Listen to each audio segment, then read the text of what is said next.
ITI study centre में आप सभी का स्वागत है। नमस्कार, मेरा नाम अमरेश है और हम लोग इस वीडियो में आईटीआई का 2017 का वर्कशॉप कैलकुलेशन और साइंस का पेपर सॉल्व करेंगे। ये पेपर सभी ट्रेड के लिए आया था, प्रथम सेमेस्टर का ये पेपर है। तो आइए सॉल्व करते हैं। पहला क्वेश्चन था 1000 लीटर में कितने गैलन होते हैं। हम लोग जानते हैं कि एक गैलन में 4.546 लीटर होता है, तो 1 लीटर में हो जाएगा 1/4.546 गैलन, जो कि हमारा आएगा 0.21997। इसको जो है हम भाग देंगे तो इतना आएगा। तो कह रहा है 1000 लीटर में कितने गैलन होंगे। जब 1 लीटर में इतना गैलन है तो 1000 लीटर में हो जाएगा, इसमें हम 1000 से गुणा कर देंगे तो 0.21997 गुणे 1000 यानी कि आएगा 219.97 गैलन। ये हमारा आ जाएगा आंसर। अगला सवाल है 52.5 पाउंड में कितने किलोग्राम होंगे। हम लोग जानते हैं कि 1 पाउंड में होता है 0.4536 किलोग्राम। तो 52.5 पाउंड में होगा 52.5 गुणे 0.4536 किलोग्राम, 23.814 किलोग्राम। यही इसका आंसर आएगा। अगला सवाल है हमारा x/4 समानुपाते 9/6। तो इसमें हमें जो है x का मान निकालना है। तो हो जाएगा, इसको हम लिख सकते हैं x/4 को x/4 समानुपात को बराबर 9/6। इसका जो है हम क्रॉस में गुणा कर लेते हैं, यानी कि x गुणे 6 बराबर 9 गुणे 4। तो x हो जाएगा हमारा 9 गुणे 4/6। 3 दूनी 6, 3 त्रिका 9, 2 दूनी 4। तो x का वैल्यू हमारा आ जाएगा 6। इस तरह हम जो है x का मान निकालेंगे। अगला हमारा सवाल है, यदि वर्ग का क्षेत्रफल 2304 मीटर स्क्वायर है तो वर्ग की भुजा क्या होगी। हम लोग जानते हैं वर्ग के क्षेत्रफल का फार्मूला होता है, वर्ग का क्षेत्रफल होता है भुजा का वर्ग। यहां दिया हुआ है वर्ग का क्षेत्रफल 2304, यानी कि भुजा का वर्ग बराबर 2304 मीटर स्क्वायर। तो भुजा हो जाएगी हमारी √2304 मीटर स्क्वायर। जब हम लोग 2304 का वर्गमूल निकालेंगे तो यह आएगा 48 मीटर। हम लोग इसका वर्गमूल निकाल के देखते हैं। 2304 है, इसका हम वर्गमूल निकालते हैं तो 2 से भाग दे देंगे तो 2 1 कम 2, 2 1 कम 2, 2 5 10। फिर 2 से भाग देंगे, 2 5 10, 11, 2 7 14, 2 6 12। फिर 2 से भाग देंगे तो 2 2 4, 2 8 16, 2 8 16। फिर 2 से भाग देंगे 144। फिर 2 से भाग देंगे 72। फिर 2 से भाग देंगे 36। फिर 2 से भाग देंगे 18, 9। फिर 3 से 3। तो यहां पे हम पेयर बनाते हैं 1 2 3 4 और 5, यानी कि 2 के 4 पेयर, 2 गुणे 2 गुणे 2 गुणे 2 गुणे 3 का 1 पेयर है गुणे 3। तो यह आ जाएगा हमारा 2 दूनी 4 दूनी 8 दूनी 16 48। तो इस तरह हमारा भुजा आ जाएगी 48। अगला सवाल है 1 किलोग्राम बल के प्रयोग से 10 किलोग्राम मीटर का कार्य किया गया, बल द्वारा तय की गई दूरी बताओ। कार्य होता है बल गुणे विस्थापन। कार्य हमारा दिया हुआ है 10 किलोग्राम मीटर, बल हमारा दिया हुआ है 1 किलोग्राम। तो हमें विस्थापन जो है निकालना है। तो विस्थापन हो जाएगा 10 किलोग्राम मीटर बटे 1 किलोग्राम। ये कट जाएगा किलोग्राम किलोग्राम, यह आ जाएगा 10 मीटर। तो उसके द्वारा यानी कि बल के द्वारा तय की गई दूरी हो जाएगी 10 मीटर। अगला हमारा सवाल है 25 वर्ग फुट में कितने वर्ग मीटर होंगे। हम लोग जानते हैं कि 1 फीट में होता है 0.3048 मीटर। तो एक स्क्वायर फुट यानी कि 1 फुट गुणे एक बार और 1 फीट कर देंगे तो ये हो जाएगा हमारा स्क्वायर फीट बराबर 0.3048 मीटर गुणे 0.3048 मीटर। इसको हम डायरेक्टली भी लिख सकते हैं, लेकिन ये समझने के लिए है कि हम स्क्वायर फुट से मीटर स्क्वायर कैसे निकालते हैं। ये हमारा हो जाएगा 1 फीट स्क्वायर बराबर 0.3048 का स्क्वायर गुणे मीटर स्क्वायर। अब कह रहा है 25 वर्ग फुट यानी कि 25 वर्ग फुट हो जाएगा। तो इसमें 25 से हम गुणा कर रहे हैं तो इसमें भी 25 से गुणा करेंगे। 25 गुणे 0.3048 का स्क्वायर मीटर स्क्वायर हो जाएगा। इसका आंसर आएगा 2.325 मीटर स्क्वायर। अगला एक सवाल है क्वेश्चन नंबर 7। 0.1 में 0.01 का गुणा करेंगे तो क्या आएगा। तो 1 से 1 में गुणा करेंगे तो 1 आएगा। अब दशमलव कितने अंक बाद लगाएंगे तो 1 अंक बाद यहाँ दशमलव है और 2 अंक बाद यहाँ है, तो जो है 3 अंक बाद दशमलव लगेगा तो यहाँ पे 2 जीरो बढ़ जाएगा, यहाँ पे 0 तो आ जाएगा 0.001। अगला क्वेश्चन है आयत का परिमाप 320 मीटर है तथा उसकी भुजाओं का अनुपात 5:3 है, तो क्षेत्रफल बताओ। हम लोग जानते हैं कि आयत का परिमाप होता है 2 लंबाई प्लस चौड़ाई। अब ये बोल रहा है कि भुजाओं का अनुपात 5:3 है, यानी कि मान लो इसकी लंबाई है 5x और चौड़ाई है 3x बराबर है 320 मीटर। ये हमें दिया हुआ है। ये हो जाएगा 2 गुणे 8x बराबर 320 मीटर। तो 16x बराबर 320 मीटर। तो x बराबर हो जाएगा 16 गुना 32 यानी कि 20 मीटर। 320 में 16 से भाग हो जाएगा। तो लंबाई हो जाएगी 5x है लंबाई, यानी 5 गुणे 20 लंबाई हो जाएगी 5x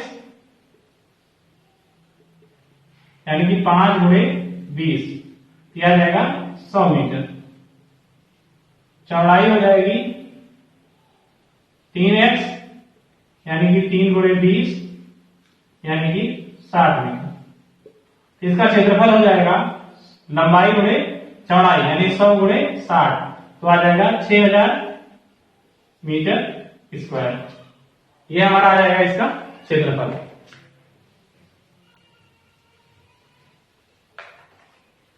अगला क्वेश्चन है ऊर्जा का मात्रक एसआई पद्धति में क्या है। ये हमारा जूल होता है। अगला सवाल है घन का भार निकालो यदि घन की भुजा 14 सेंटीमीटर व घनत्व 7.8 ग्राम प्रति सेंटीमीटर क्यूब है। तो हम लोग जानते हैं घनत्व बराबर होता है भार बटे आयतन, यानी कि भार हो जाएगा घनत्व गुणे आयतन। हम यहां जान रहे हैं घन है तो घन का आयतन सबसे पहले निकालते हैं। तो घन का आयतन हो जाएगा, ये होता है भुजा का क्यूब और भुजा हमारी 14 सेंटीमीटर है तो इसका आयतन हो जाएगा 14 सेंटीमीटर का क्यूब। घनत्व हमें दिया हुआ है 7.8 ग्राम प्रति सेंटीमीटर, तो भार हो जाएगा 7.8 ग्राम प्रति सेंटीमीटर क्यूब गुणे 14 सेंटीमीटर का क्यूब, यानी कि 7.8 गुणे 14 गुणे 14 गुणे 14 21,403.2 ग्राम। ये आप लोग गुणा करके देख लेना। तो जब ग्राम को हम किलोग्राम में बदलेंगे तो आ जाएगा 21,403 किलोग्राम, क्योंकि 1 ग्राम में होता है हमारा 1/1000 किलोग्राम।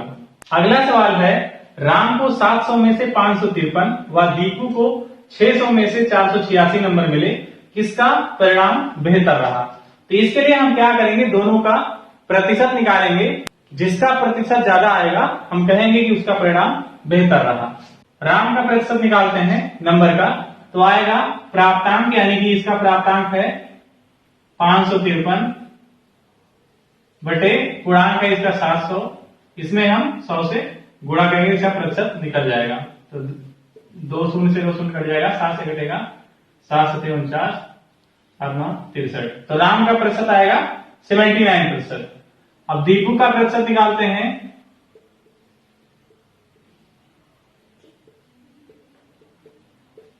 तो यह आएगा 486 बटे 600 गुणे 100 यानी कि 81%। तो हम कह सकते हैं कि दीपू का जो परिणाम है वो राम से बेहतर रहा।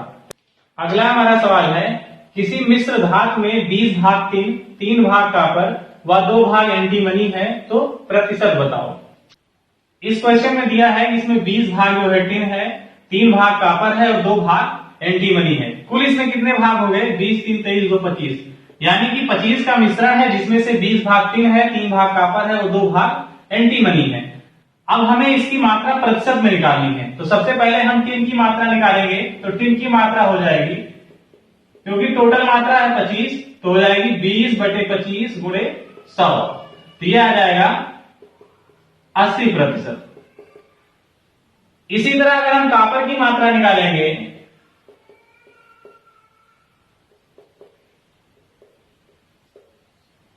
यह आएगा 3/25 गुणे 100, यानी कि 12%।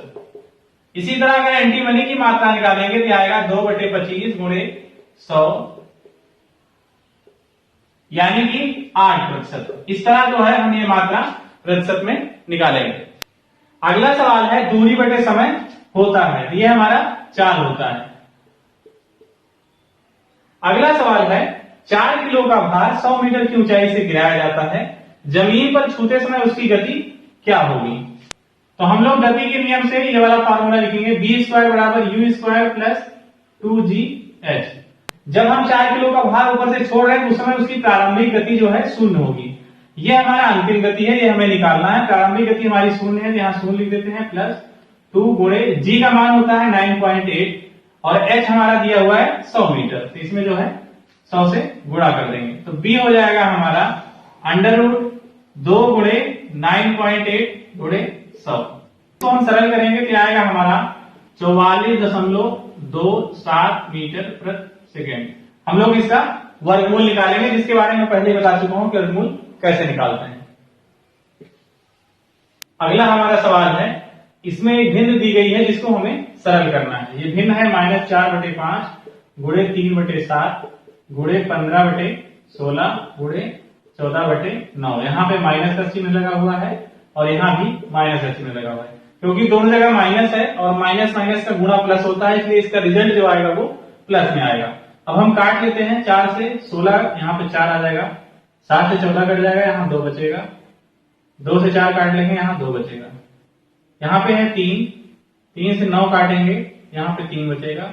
इसके बाद 3 से 15 काट लेंगे, यहाँ 5 बचेगा और 5 से 5 कट जाएगा। ये 2 यहाँ पे बच रहा है, अंश में कुछ भी नहीं बच रहा है, जिसका उत्तर आ जाएगा 1/2। अगला सवाल है, एक टैंक की विमाओं का अनुपात 8:5:2 है। यदि ऊंचाई 25 सेंटीमीटर है तो आयतन बताओ। 2 मान लो कि उसकी ऊंचाई जो है 5x है, तो 5x बराबर दिया है 25, तो x बराबर हो जाएगा 5, यानी कि इसकी ऊंचाई हो जाएगी 5 गुणे 5 यानी कि 25। इसी तरह जो है लंबाई हो जाएगी 8 गुणे 5 यानी कि 40। चौड़ाई हो जाएगी 2 गुणे 5 यानी कि 10। अब आयतन पूछ रहा है, आयतन होगा इसमें तीनों का गुणा कर देंगे, तो 25 गुणे 40 गुणे 10, तो यह आ जाएगा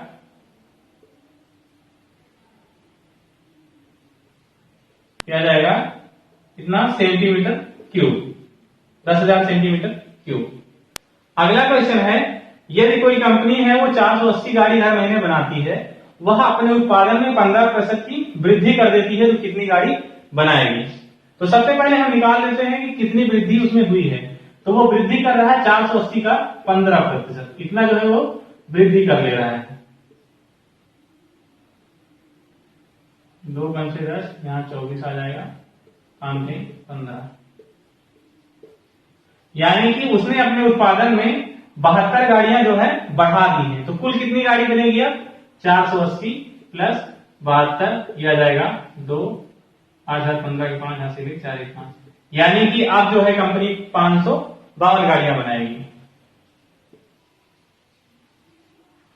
अगला क्वेश्चन है, 98.4 डिग्री फ़ारेनहाइट को डिग्री सेल्सियस में बदलो। हम लोग जानते हैं फॉर्मूला होता है C/5 बराबर F माइनस 32/9। हमें डिग्री सेल्सियस जो है चाहिए, तो C बराबर है F का मान दिया हुआ है 98 98.4 माइनस 32/9। 98.4 में से जब 32 घटाएंगे तो आएगा 8 में से 2 गए 6, 66.4/9। जिसको सरल करेंगे तो 9 7 63, 34, 9 3 27, 7 34, 9 7 63। अब C की वैल्यू हो जाएगी, इसमें 5 से गुणा हो जाएगा तो आ जाएगा 7 + 35, 5 × 15 3 18, 36.85 डिग्री सेल्सियस ये आंसर आएगा इसका। नेक्स्ट क्वेश्चन हम लोग हल करते हैं। गन मेटल के 0.5 किलोग्राम भार में 20 भाग कॉपर, 3 भाग टिन और 2 भाग जिंक है, तो जिंक की मात्रा क्या होगी? तो इसको हम कैसे हल करेंगे, यानी कि इन तीनों का अनुपात है 20:3:2। तो इसमें से कॉपर का भाग होगा 20 3 23 2 25, यानी कि 20/25 × 500, तो आ जाएगा, यानी कि 400 ग्राम हमारा कॉपर होगा। इसी तरह हमें जिंक पूछ रहा है, तो जिंक का भार हो जाएगा 2/25 × 500, यानी कि आ जाएगा 20 40। तो हमारा जिंक की मात्रा आ जाएगी 40 ग्राम। इसको हम केजी में बदलेंगे तो आएगा 0.04 किलोग्राम। अगला क्वेश्चन है 0.09 का वर्गमूल क्या होगा? 0.09 का वर्गमूल निकालना है। इसका वर्गमूल निकालेंगे, यहां पे दशमलव लिखते हैं, उसके बाद भाग विधि से इसका वर्गमूल निकालेंगे तो आ जाएगा 0.3 इसका वर्गमूल। अगला क्वेश्चन है एक कौलाय 80 ग्राम का है, जिसमें 60 ग्राम कॉपर है, शेष जिंक है, तो कॉपर व जिंक का अनुपात क्या होगा? अब 60 ग्राम कॉपर है तो जिंक कितना होगा? जिंक हो जाएगा 20 ग्राम, क्योंकि जो है कुल जो है 80 ग्राम है, इसमें से 60 ग्राम कॉपर का हिस्सा निकल गया, तो जिंक के लिए बचेगा 20 ग्राम। तो कॉपर और जिंक का अनुपात क्या होगा? कॉपर का भाग है 60 और जिंक का भाग है 20, तो 60:20 हो जाएगा, ये हो जाएगा 3:1। इसका जो है यही आंसर आएगा। अगला सवाल है 1989 में से क्या घटाएं या पूर्ण वर्ग बन जाए? तो इसके लिए हम लोग इसका जो है भाग विधि से वर्गमूल निकालेंगे और जो शेषफल आएगा वो इसमें से घटा देंगे, तो हमें पता लग जाएगा कि ये पूर्ण वर्ग कब बनेगी। तो इसके लिए हम पेयर बना लेते हैं सबसे पहले 2 का। तो 19 से निकटतम वर्ग संख्या है 16, यानी कि यहाँ पे 4 आ जाएगा, पर भी 4 आएगा, ये 16 हो जाएगा। यहां पे ये पूरा पेयर नीचे आता है, ये हो जाएगा 8। भाग विधि से कैसे वर्गमूल निकालते हैं, इसके लिए आप मेरी एक दूसरी वीडियो देख सकते हैं, उसमें मैंने पूरा क्लियर बताया हुआ है कैसे जो है भाग विधि से वर्गमूल निकालते हैं। इसके बाद यहाँ पे हम 4 बार लेके जाएंगे। अब ये 4 बार कैसे लेके जाएंगे, ये हमारा जो है कोई नियम नहीं है, हम 8 से जो है एक अंदाजा लगाते हैं, यहाँ पे 8 है और इसका 2 अंक ले लेते हैं 40, 8 5 40, तो अंदाज से 4 बार लेके जाते हैं। तो एक बार हम 4 बार लेके जाके देखते हैं, क्योंकि 5 बार ले जाएंगे तो यहाँ 8 5 40 हो जाएगा, इससे ज्यादा हो जाएगा, इसलिए यहाँ पे 4 बार ले जाएंगे। तो 4 × 16, 4 × 32 35, क्या जाएगा 9 से 6 3 8, यानी कि 1989 में से हम 53 घटाएंगे, ये संख्या पूर्ण वर्ग बन जाएगी। अगला हमारा सवाल है 2/3, 3/4, 5/8 और 8/9 को अवरोही यानी कि घटते हुए क्रम में लिखो। तो इसके लिए सबसे पहले हम लोग इसका जो है जितना भी हर है उसका हम लोग एलसीएम लेते हैं। 4 8 9 3, उसके बाद 2 से हम भाग देंगे तो 8, फिर 3, फिर 2 से यहां जाएगा, इसका एलसीएम आएगा 3 दूनी 6 दूनी 12 दूनी 24 72। तो इसका एलसीएम आ जाएगा हमारा 72। 3 से 72 में भाग देंगे तो आएगा 24, तो ये हो जाएगा पहली भिन्न 48/72। 4 से 72 भाग दे देंगे तो आ जाएगा 18, दूसरी वाली भिन्न होगी 18 54, तीसरी भिन्न होगी 8 9 72, 9 बचे 45, 45/72, चौथी भिन्न होगी 64/72।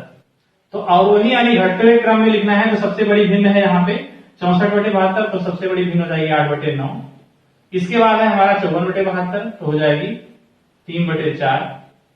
इसके बाद है हमारा 48/72 तो हो जाएगी 2/3। इसके बाद है हमारा 45/72 की हो जाएगी 5/8। तो इस तरह जो है हम इसको और वही क्रम में लिखेंगे। ITI स्टडी सेंटर की वीडियोस देखने के लिए धन्यवाद। अगर आपको इस तरह की लेटेस्ट वीडियोस और अपडेट पानी हो तो हमारा चैनल अवश्य सब्सक्राइब कीजिए। धन्यवाद।